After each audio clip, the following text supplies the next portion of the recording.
The Bible tells us quite a bit about the last week that Jesus lived on earth. It started off on Sunday with the triumphal entry. His disciples put him on a young donkey and led him into the city of Jerusalem. His followers, which were many, recognized him as king, and they laid down their coats in those streets, and they took palm branches and waved and were shouting, "Hosanna to the King of Kings."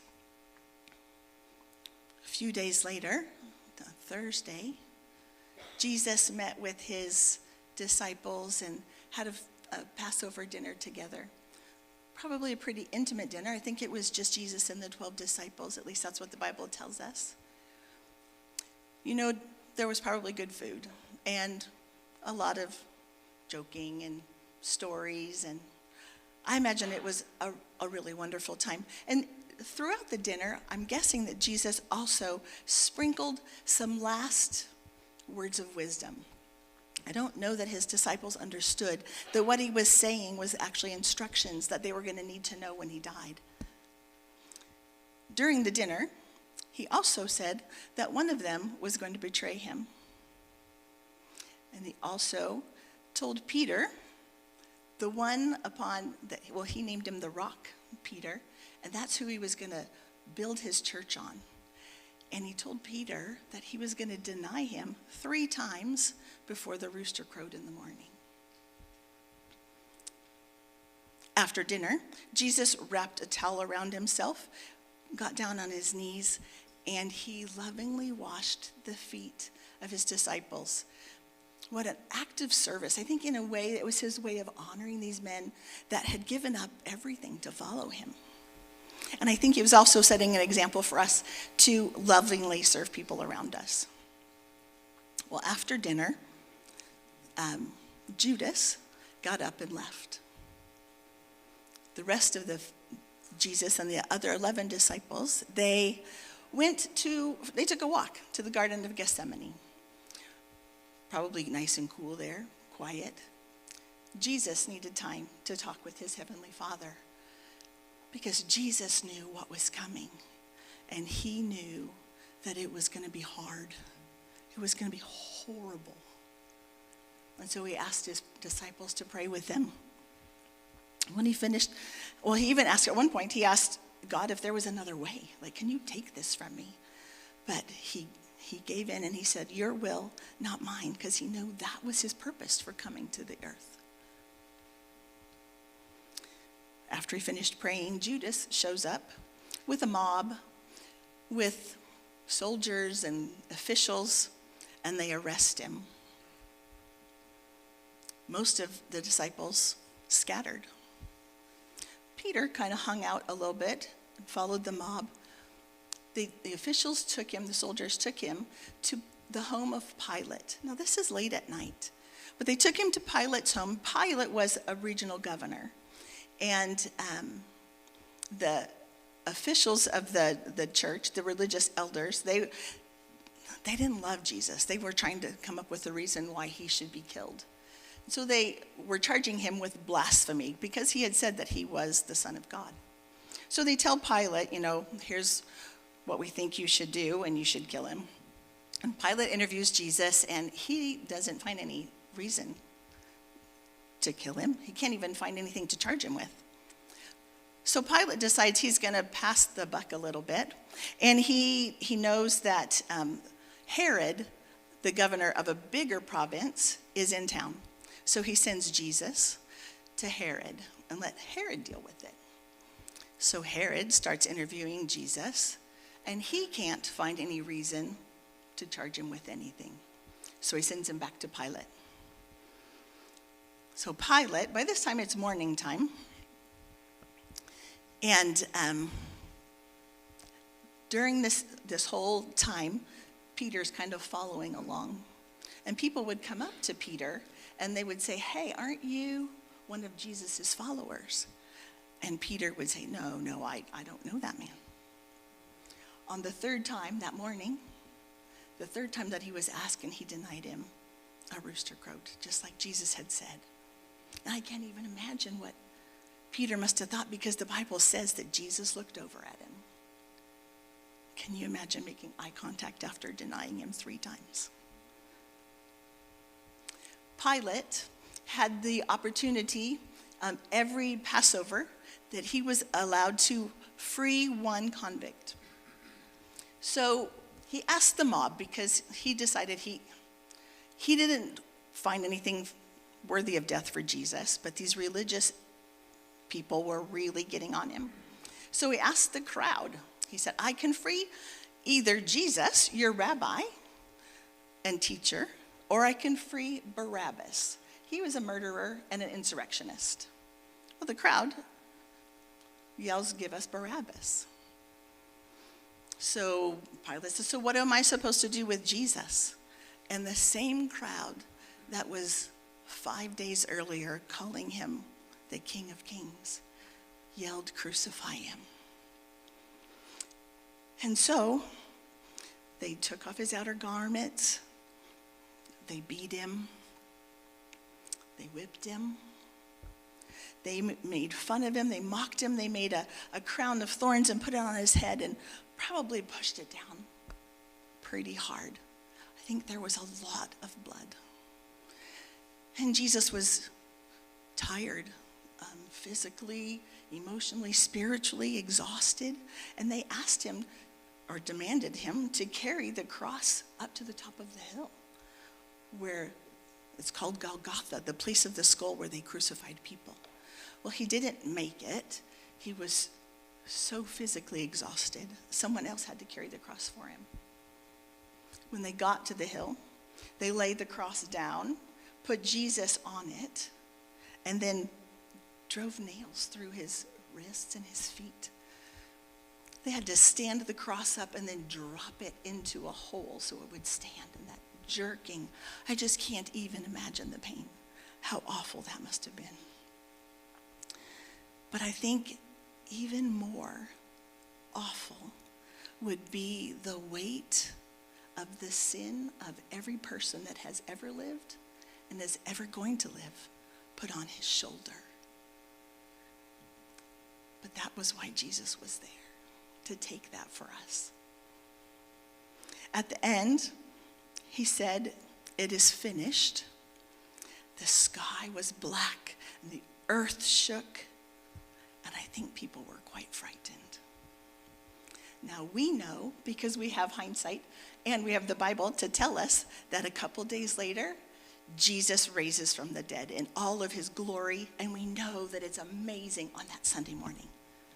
But on that Friday night, on the holiest of Fridays, there was a lot of people left there not knowing what was going to happen. Like, they literally had given up their livelihood. They had given up their families, many of them, to follow Jesus, because they believed with all their heart that this was Messiah. And now he's dead. So our stories tonight are from different people that Jesus' crucifixion impacted. And so this is how it might have been on that holiest of Fridays so long ago.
love you, little flute. I wonder if flutes can remember things. If you could remember, you'd remember the day I was so sick, I felt too awful to live. Mother says I died, and it's true. Women came to mourn for me and play their flutes and wail for me. You were one of those flutes. But Jesus of Nazareth, the great one sent from God, came to my house and he called me back from the dead. I came back to live with my mother and father again, and I'll never forget how happy they were. I'll never forget Jesus' eyes either, or his kind face. One of the mourners gave me you, little flute. She said she can never play you again, and she wanted me to have you. That's why I love you, because you remind me of that day and of Jesus. Every time I look at you, I remember him. I saw so much love in his eyes, and somehow I felt more alive after being dead than I've ever felt before, when I didn't know him. Somehow, I don't know how to explain it, but somehow I feel like he gave me his life.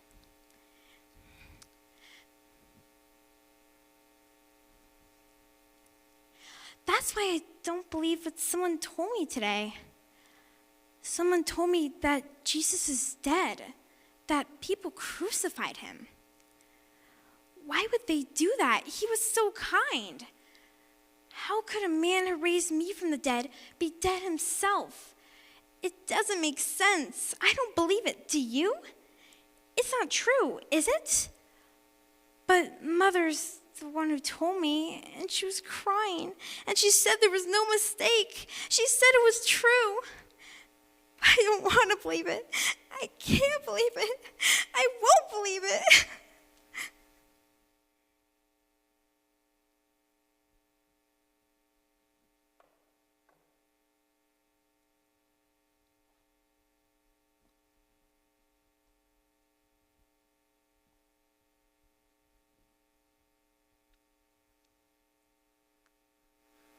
While Pilate was sitting on the judgment seat, his wife sent word to him, "Have nothing to do with that man. I have suffered much because of him today in a dream."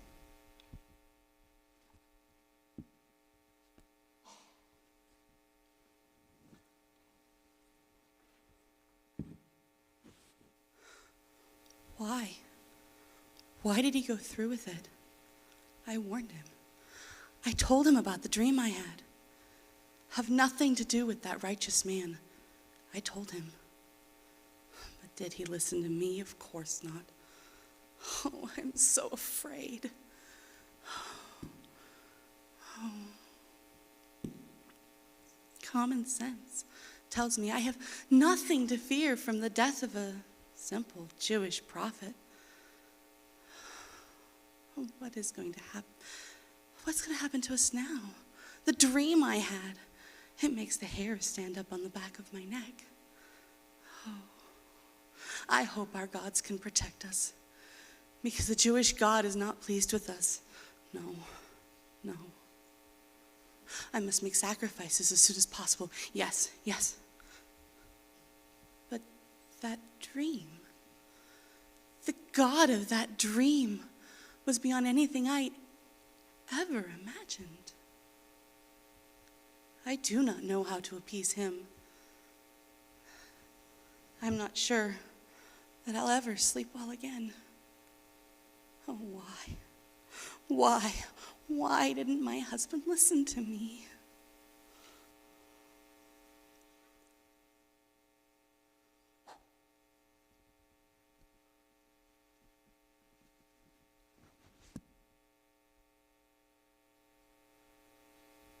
"What is truth?" retorted Pilate. With this he went out again to the Jews gathered there and said, "I find no basis for a charge against him, but it is your custom for me to release one prisoner at the time of Passover. Do you want me to release the king of the Jews?" They shouted back, "No, not him. Give us Barabbas." Now Barabbas had taken part in an uprising. Same to you, Roman dog. Oh.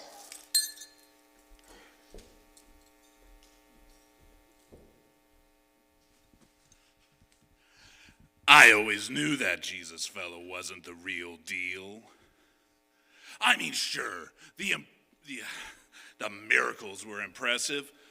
I can't explain them. But what good did they do? We're still slaves of Rome. And healing a few blind people and cripples didn't change that. I'm a man of action. That's why I got involved in the insurrection. We don't need some guy teaching love for God on some hillside somewhere.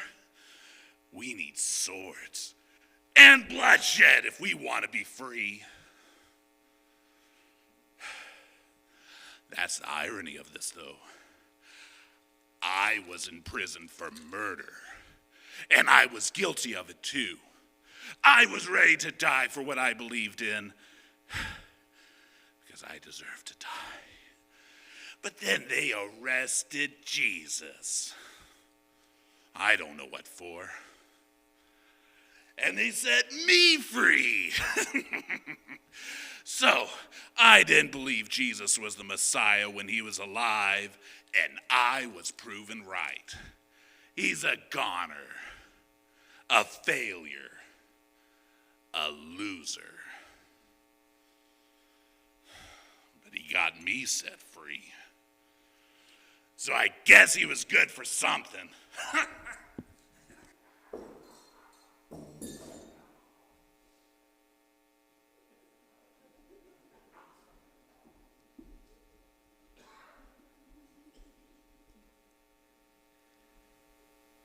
Do not keep silent, O God. Do not hold your peace. And do not be still, O God. For behold, your enemies make a tumult, and those who hate you have lifted up their heads.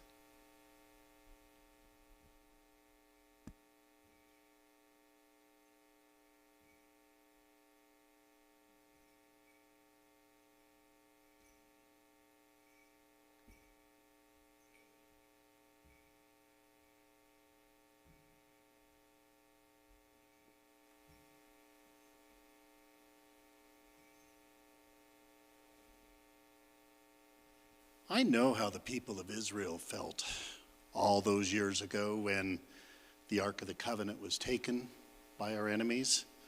The glory of Israel is gone, they said. That story really didn't mean much to me when I was young, before I knew what glory was. But then I saw it. Glory.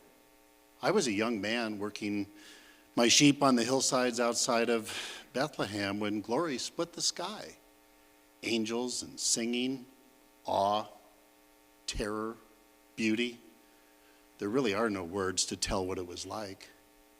But the angels had words that night. They told us that the Messiah had been born, where to find him, and how to recognize him.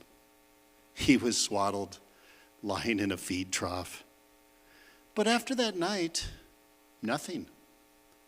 For years, I would travel to Jerusalem 3 times a year. For our feast, I kept expecting the Messiah to begin his reign. That baby would now be a grown man. Surely he would show himself. Nothing.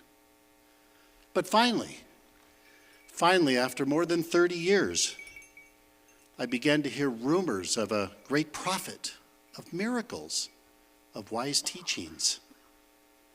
I can't leave my sheep often, but at feast time I still go to Jerusalem, and that's when I saw him. I was disappointed at first. He was so ordinary. I don't know what I expected, but this rough, weathered guy wasn't it. But then he looked me in the eyes, and it was all I could do to keep from falling to my knees. I can't explain how, but I saw it again. Glory. No angels, no bright lights. Glory. Hidden. The people around me didn't seem to see what I was seeing. Miracles. He performed miracles right in front of me. Everybody saw them, but not everybody saw him.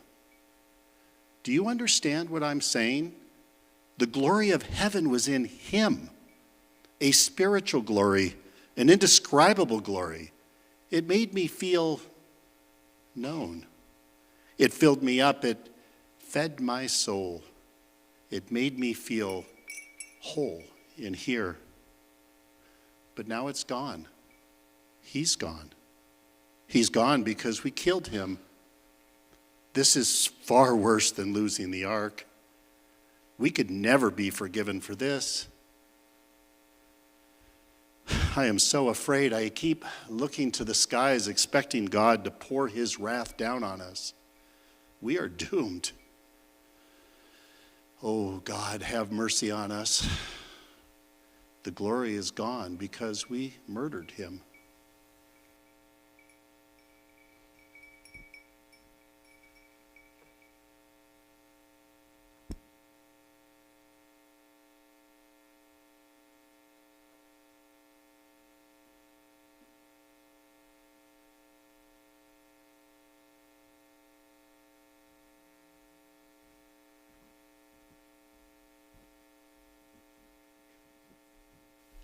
All right. I'll admit it. Growing up, I hated him. He could see right through me. I felt like I couldn't get away with anything, even if he wasn't there to see me do whatever I did wrong.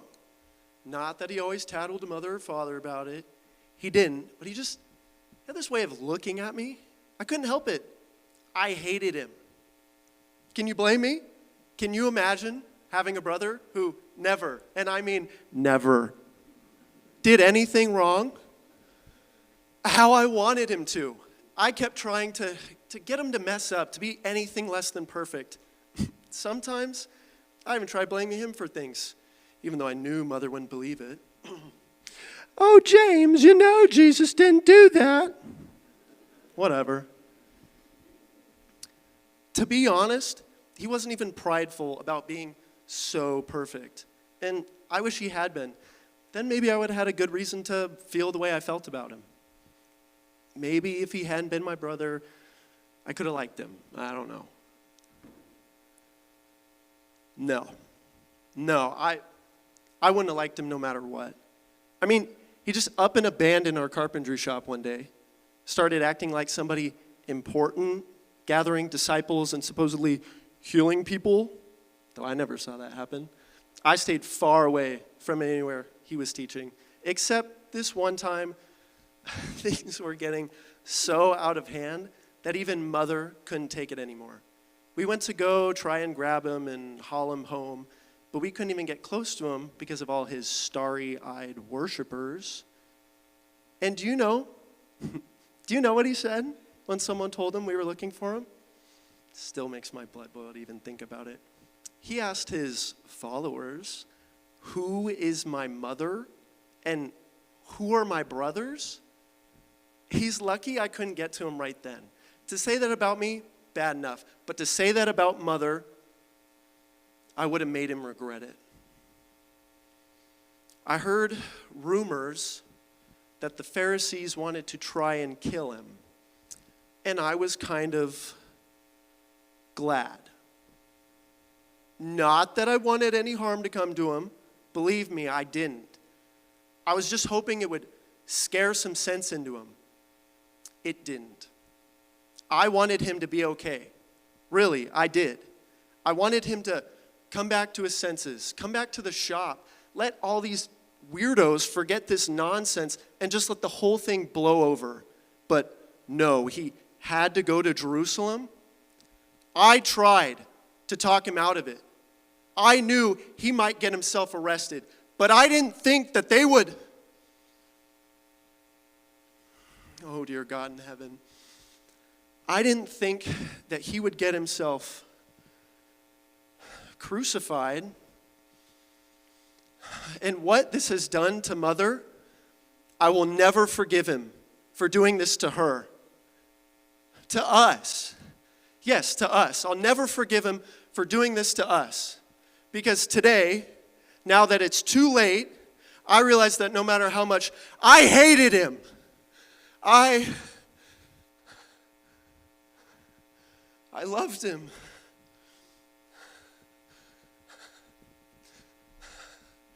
I loved him. and he's never going to come back to the shop now.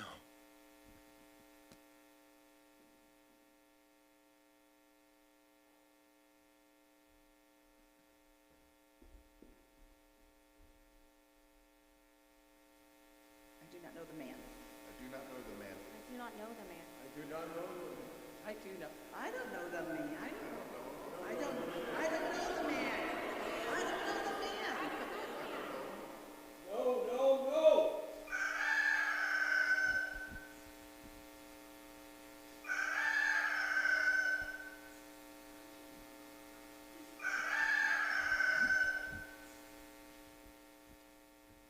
I can't live with this. God, help me forget. God, help me. Why would he help me? I'm as guilty as Judas. I denied him. I do not know the man. I do not know the man. I do not know the man. I don't know the man? What have I done? How can he be dead? I feel as if I've killed him with my own 2 hands.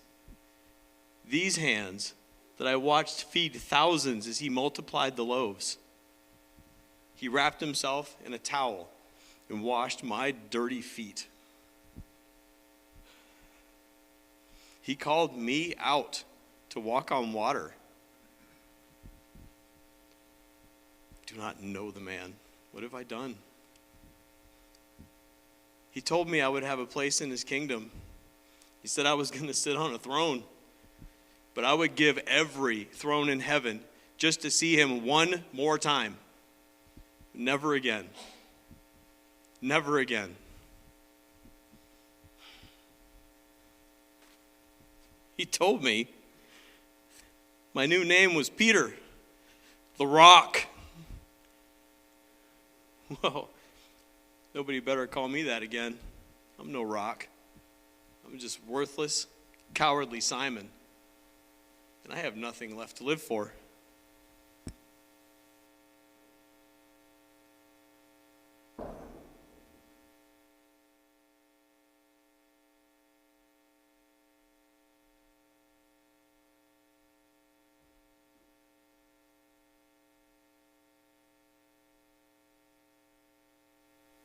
You thought we were gone, but we're coming back for you. There's no one to protect you now. God is dead. You have no hope. 7 times worse than before.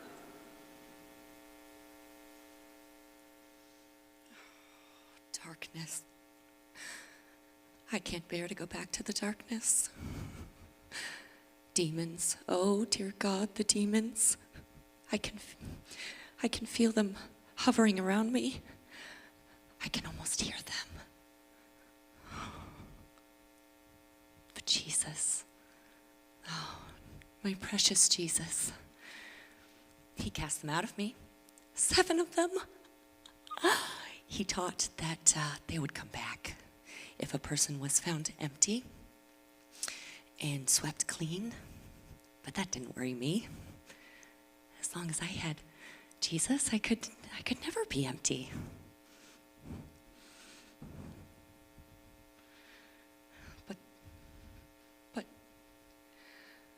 But they killed him. How could they have been so strong? They did it. They killed him. And now I'm empty. And the demons will come for me. There's no one to protect me now. No one can save me. I don't know why the demons haven't swallowed me up already. Maybe it's because I have one more job to do. Yes, I must anoint his body. When the feast is over, I will gather the spices and I will anoint his body. And then what? I guess I just wait for the darkness.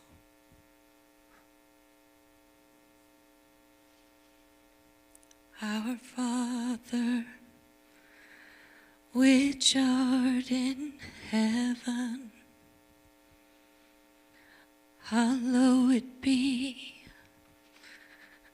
thy name, thy kingdom come, thy will be done on earth as it is in heaven.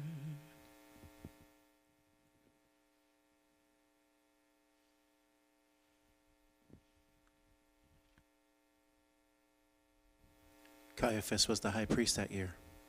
It was he who had announced that it was better that one man should die for the people, not that the whole nation should perish.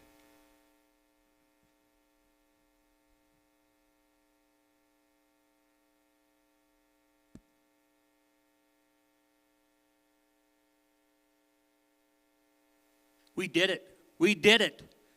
We finally did it. We won. We won. We did it. We did it. We did it. We finally won. We did it. We finally won. We did it. We finally did it.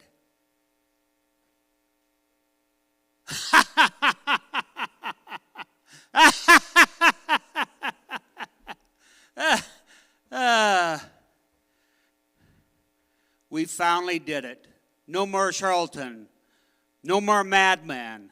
No more imposter. Did you see it? Did you see him? That big shot said that he was a savior, said he was a Messiah. He even said that he was life. And now he's dead. I was right. He is nothing. Worm food. And you know what? No more Jesus of Nazareth.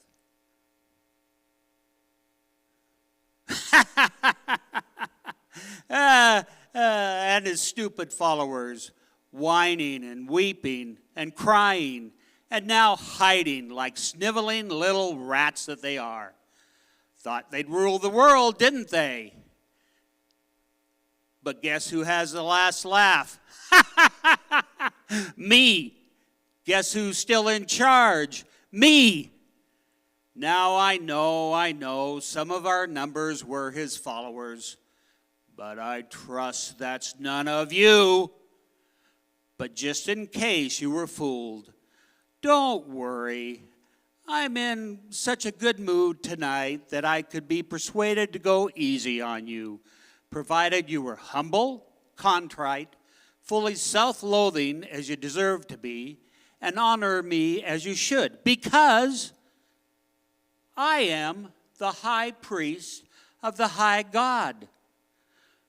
I don't know how anyone could side with that man, but it doesn't matter because I won. I've also helped our relationship to Rome. I knew that troublemaker Yeshua had to die in order for our nation to be saved. And I made it happen. Pay attention. No cross has ever looked so beautiful to me.